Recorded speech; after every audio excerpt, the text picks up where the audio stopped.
Wow. I got this thing to work. Unbelievable. What a pain in the ass. Anyways, welcome to the first ever face punching Friday morning live chat stream thing that we're doing. This is all completely experimental at this point. But we're getting ready for UFC 242. We're getting ready for Bellator 226. We have so much going on. So I appreciate you guys hanging out and jumping on. Whoever's jumping on, the chat is live. So if you guys got questions, you want to talk about stuff, just throw them in the chat and we'll hang out and talk some MMA. I mean, the weigh-ins are done. The ceremonial weigh-ins just wrapped up.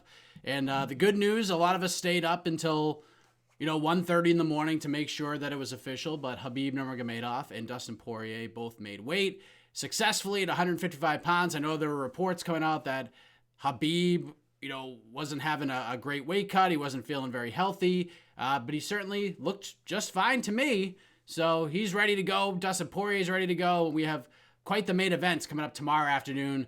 That main card, don't forget, main card starts at 2 p.m. Eastern Standard Time.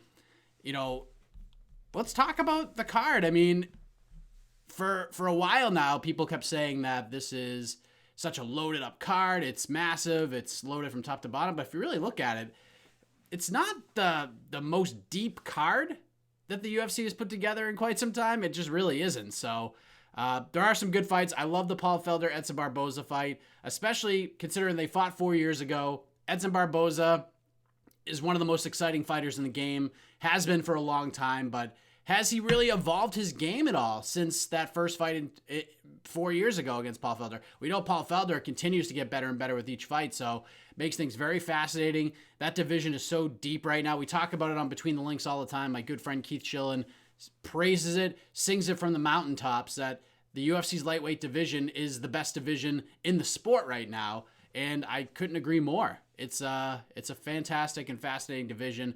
With a win, where does Paul Felder go? With a win, where does Edson Barboza go? What happens if either one of those guys lose? I mean, there's just so many options at different points in this division right now.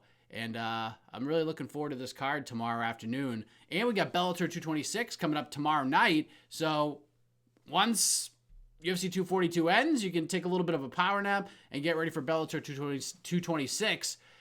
Kicks off the Bellator Featherweight Grand Prix, which I really like. I'm a big fan of the Bellator Featherweight Grand Prix. I like the way that it's all set up. I like the different rule sets. All sorts of craziness could happen when it comes to this Grand Prix. Some really big names, some really interesting names. Taiwan Claxton getting a huge opportunity at 5-0, taking on a guy like Emmanuel Sanchez. That's a really interesting fight. Guys like Sam Sicilia back in action, trying to make a big move, taking on Pedro Carvalho. We got Pat Curran taking on the young up-and-coming Adam Borch, who just continues to fly under the radar. That win over Aaron Pico was huge for him. It really put him on the map outside of the hardcore MMA scene. So there you have it. And then, of course, you got Daniel Strauss taking on Derek Campos in the co-main event. And the main event is Ryan Bader taking on Czech Congo. And Czech Congo has quietly put together one of the longest winning streaks that you can think of. But he's one of those guys where, he just quietly flies under the radar. 8 wins in a row, getting ready to take on Ryan Bader. Huge fight. It'll be interesting to see how that all goes down. So I'm not sure how patient you guys have been throughout this process, but here we are. If you guys want to talk some MMA, we'll do so probably for 15 or 20 minutes or so. I'm going to try to share this and see if we can get some more people on here. But jump in on the chat. Let's talk some face punching. Let's chat. Let me just get this shared up.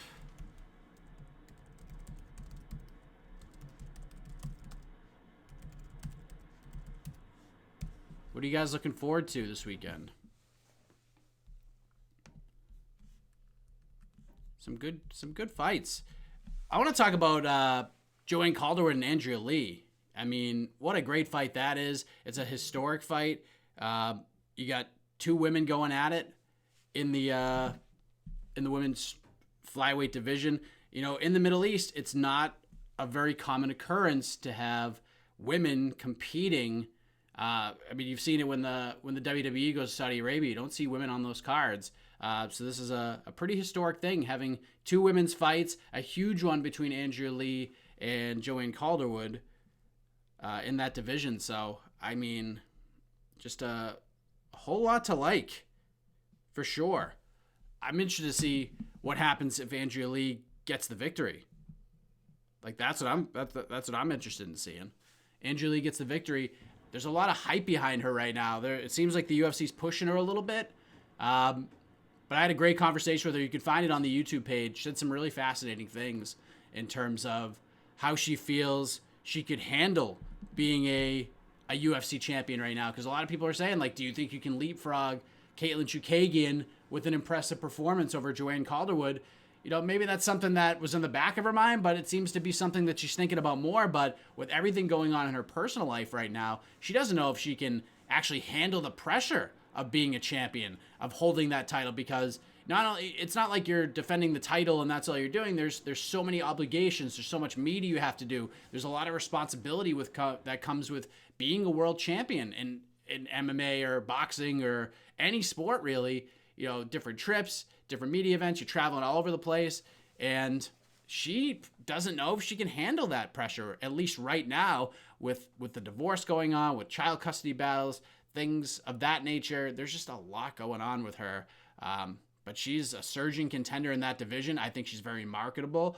I think the UFC likes her a lot, and I think that's why they're putting her in this position right now. A lot of people are wondering why this isn't on the main card. They feel like, you know, they're quote-unquote burying this fight on the prelims. I don't think they're burying this fight on the prelims at all. I think it's in a prime spot. It is an afternoon card. It's an interesting start time. I'm going to probably be catching the main card because I have to travel tomorrow. I'm going to a birthday party on Cape Cod in Massachusetts, so I'm going to be in the car. I'm going to miss a lot of the prelims, have to catch them later on tomorrow night. But, you know, being the start time that it is, I don't know if a lot of people, especially with summer fading away and fall coming and the weather getting colder, the nicer days are going to be fading away. How many people are going to drop $70 and watch this card on a Saturday afternoon? I think, you know, we've seen the reports that the numbers are trending very high, and it may be, but we'll see how it is in the United States, especially on the West Coast with 11 a.m. start time.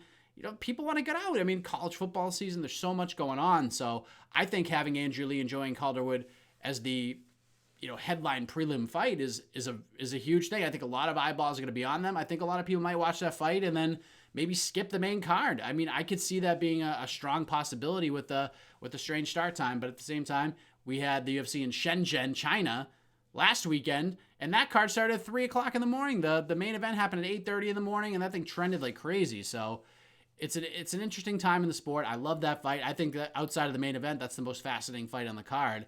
A lot of title implications. This is still kind of a green division right now, so I think this is maybe outside of the main event. I think this is the most important fight on the card in terms of title contention, in terms of name value, in terms of stylistic matchup. I think it's got fight of the night written all over it, and I'm very excited about that. In terms of like people that I've talked to heading into this card, I mentioned Andrea Lee, fascinating interview. Check that out. I had a great chat with Zach Cummings as well, who's fighting Omari Akhmedov on the UFC Fight Pass prelims. And Zach Cummings, man, it's so funny because I'll kind of open up the door a little bit to the fourth wall. I've been preaching for a long time. If you followed me on Twitter or on social media, a lot of people like reach out to me for advice about interviews. And there was a time where guys like Zach Cummings would be, you know, offered to be, and I'd be like, I don't know. Not really that big of a name. That was like when I was super green and just getting into the space. And then I realized like you have to interview everybody. And it took me almost 5 years to interview Zach Cummings for the first time. And once I got him on, you know, I've realized how undervalued he is, how under the radar he is. You know, the interview I had with him was so great. I asked him how he felt about being an under the radar fighter. And he said, you know, maybe I don't have that model girlish figure. I don't have an 8-pack. I don't travel around the world and go to every UFC event. I'm a regular guy. I'm a family man. I'm a business owner. I train. Like, that's what I'm focused on. I'm not worried about all that other stuff. And maybe that's why the UFC is not pushing him. And that's maybe why he's in the spot. But that's a really, really good fight. You get two guys just outside of the top 15 at 185 pounds, in my opinion. Zach Cummings, 2-0 since going to middleweight. One of the interesting stories that Zach told me in our conversation, I asked him about the weight cut to 170. I know he was the last guy to jump on the scale, so he still has to this morning, so he still has a lot of weight to cut to get to 185 pounds to begin with. But he dropped to 170, and I said, what was the most amount of weight you cut to get ready for a fight? He said he started a weight cut at one point, I believe it was in 2015, at 242 pounds. So he had to cut 71 pounds to get to 171 pounds. So clearly the move to 185 was the right one, and he's looked pretty darn good, getting 2 wins, looking to get a third. And I think if he beats Omari Akhmedov, especially if he finishes him like he predicts he will, you got to give this guy a top 15 opponent, right? Like, I think he's earned that at this point. He'd be 9-3 in the UFC. The guy just continues to win, but he continues to fly under the radar at the same time. So hopefully he can make a statement on a card like this, because all eyes are going to be on the main event. And like my good friend John Franklin said on Between the Links on Monday night, which is a show we do. It's like a panel show if you haven't checked it out yet. He said this is a prime opportunity for some of these guys to steal the night. Like, even if Khabib wins, it could be a boring fight. This is an opportunity to make a statement. This is an opportunity to really put your name out there and create some memories, create some headlines, create some sound bites. And Zach Cummings typically isn't that guy, but he goes out there, has a fun fight, cuts a real fun promo at the end. He could make a big move here. I think he deserves a big opportunity with the victory. I'm very excited to see Bilal Muhammad back in. He's a fellow New England Patriots fan like myself. He's a big Tom Brady guy. Let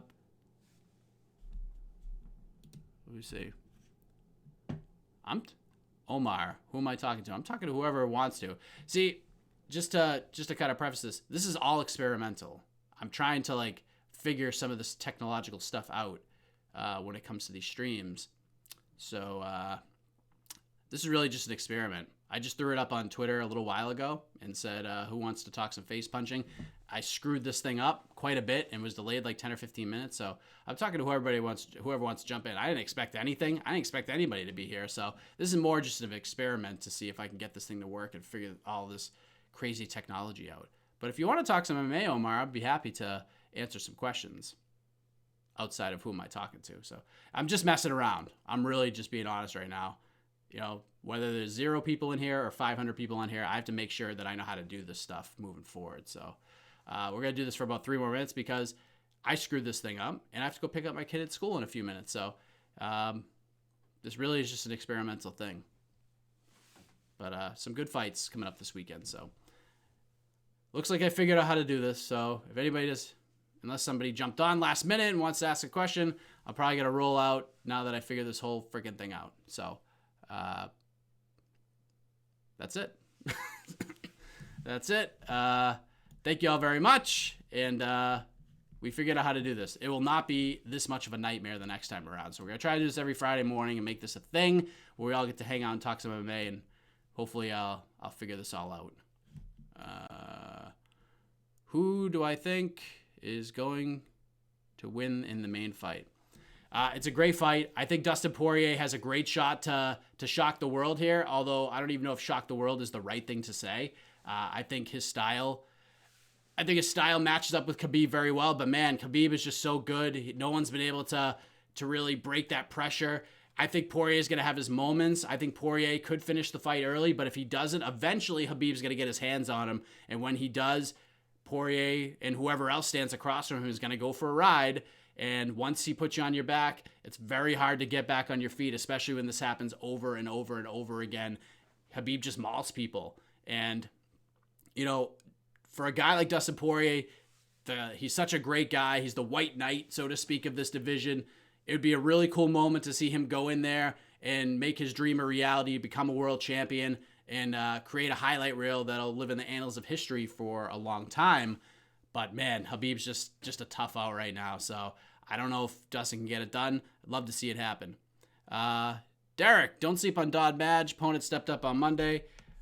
I like Don Madge. Fares Ziam is going to be his opponent. We've been waiting for Don Madge to get back in there for a while. We're wondering if he was going to be on this card, and he is. Don is an exciting guy. He's won 5 fights in a row, and I'm excited to see him get the curtain jerker spot, so to speak. He's going to kick things off on the pay-per-view, and then we'll see Zach Cummings take on Omari Akhmedov.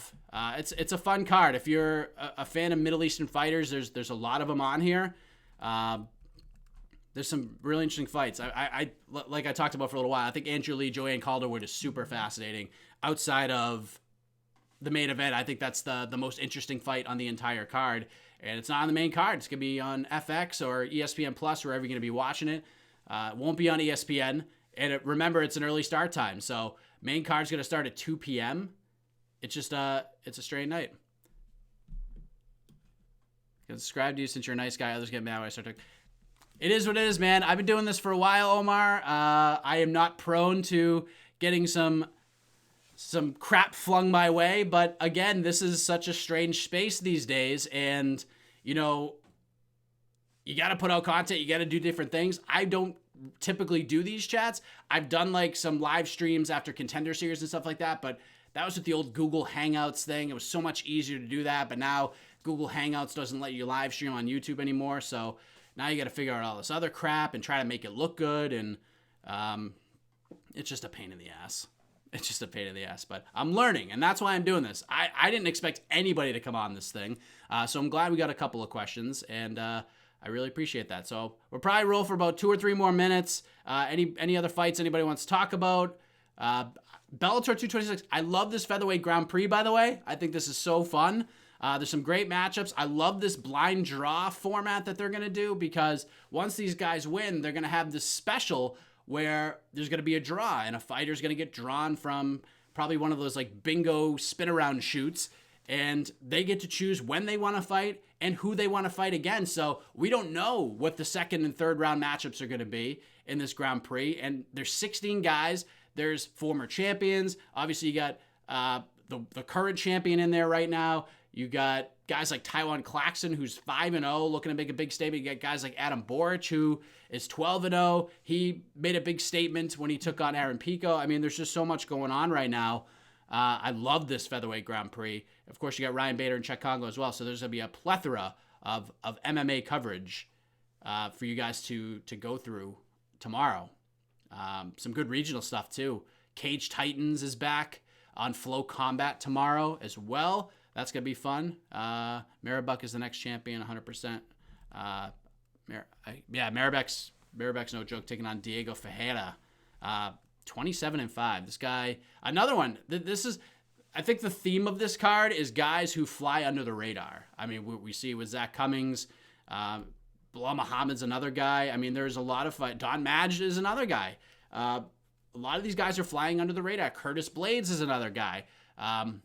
It's going to be an interesting opportunity for these guys to put on a good performance, and it's very important to use that mic time to your advantage, because, you know, a lot of eyes, like we said, are on Khabib and Poirier, but let's just say Khabib just ragdolls Poirier and lays on top of him and beats him up for 5 rounds, and it's not the most fun, entertaining fight. It's just a domination of sorts. You know, a guy like Paul Felder getting a win and calling out somebody, a guy like Curtis Blades finishing Shamil Abdurrahimov and then calling out Stipe Miocic in a fun and different, unique kind of a way. Like, it's an important time for these fighters to have something ready and have a chance to create some sound bites moving out of this card, moving into next week, because especially in this sport, what you do goes away very quickly, because especially with the UFC, there's events every weekend. So the dust will eventually settle. What's going to be the big talking point? You know, moving away from this card, moving away from Bellator 226. There's just so much going on. I love the Felder-Barboza fight. And, of course, the main event's fantastic as well. And I'm glad both guys made weight. Did it early this morning, and then I got to get some sleep because I was really excited about that. So, all right. Experiment over. Thank you for the couple of people who tuned in and watched this thing. I know it was kind of a nightmare. Omar, what do you got? Khabib, Felder, Curtis, Islam, and Maribek. I agree. Omar, who's your pick on Andrea Lee versus Joanne Calderwood? We'll wrap up there, because I think that's such a good fight. It's very important fight. And while you guys are at it, whoever's in here, the 1 or 2 of you, for this little experiment that we try to pull off, we're gonna try to do this every Friday morning. Now that I know how to do this, and we're just gonna mess around and talk some crap and talk some MMA and just hang out for 30 minutes on a Friday morning. I'm gonna be very excited when my kid doesn't have half days at school anymore. I can tell you that right now. But make sure you subscribe. There's tons of interviews up on my page in terms of guys who are going to be fighting this weekend. We got Zach Cummings. We got Andrea Lee. We got Emmanuel Sanchez. We got Adam Boric. We got Daniel Strauss, who are fighting at Bellator 226. Jason Witt, who just got a big win at Final Fight Championship 40. I think he's a guy that the UFC should really take a look at. He's just continues to go on a tear. He's won 8 out of his last 9 fights. He got a big win. So there's interviews with him. Weston Wilson's fighting on LFA 75 tonight. Check that interview out. If you're a young up-and-coming fighter, that's an interview that you can learn a lot from, because the way this guy balances his home life, a career outside of the cage, and fighting in general is really fascinating. I think a lot of young fighters can learn from that conversation. So check that out. He's fighting tonight at LFA 75. What else we got up there? Cage Titans. Had a great interview with Chris O'Brien, who's going to be fighting at Cage Titans Combat Night 2 tomorrow. So check that out. And then we've got lots of stuff. UFC Vancouver interviews. We got Miles Johns. We got Louis Smolka. We got Cole Smith. We got tons of stuff. And then next week we'll ramp up even more. And then the following week is when things are really going to take off, because my kid will be at school full time. So speaking of my son, I got to go pick him up so he doesn't feel like I abandoned him. But thank you all very much. Enjoy the fights tomorrow. Enjoy LFA tonight. And we'll see you back here next Friday. Make sure you subscribe to the channel. Tons of great interviews to check out to get you ready for this weekend and moving forward as well. And you can follow me on Twitter at MikeHeck_JR. And you can follow my work on MyMMAnews.com, Flow Combat, BJPenn.com, TheBodyLockMMA.com, The Scrap, and many others. Like, things are about to ramp up. That's all I can say at this point. The coverage is going to continue to get more and more. Omar's picking Joanne Calderwood. Maybe she's hungry now after her last loss. Yeah, you could be right. Stylistically, the match with the Chukagian just wasn't a fan-friendly affair, so to speak. She's more of a scrapper, get in there and try to be exciting, and Andrea Lee is excited to have a fight like that as well. It's a really good fight. And a lot on the line in a green division like the women's flyweight division. So, Omar, thank you. Derek, thank you. And whoever else is here, God bless you for coming in here and jumping on this experiment, because I didn't know what to expect. And for those who waited for a while and jumped back on, sorry for the wait. And just a rough start to this whole thing. But thank you all very much. Enjoy the fights this weekend. And make sure you subscribe to the channel. And we'll see you next Friday for some more Friday morning face punching.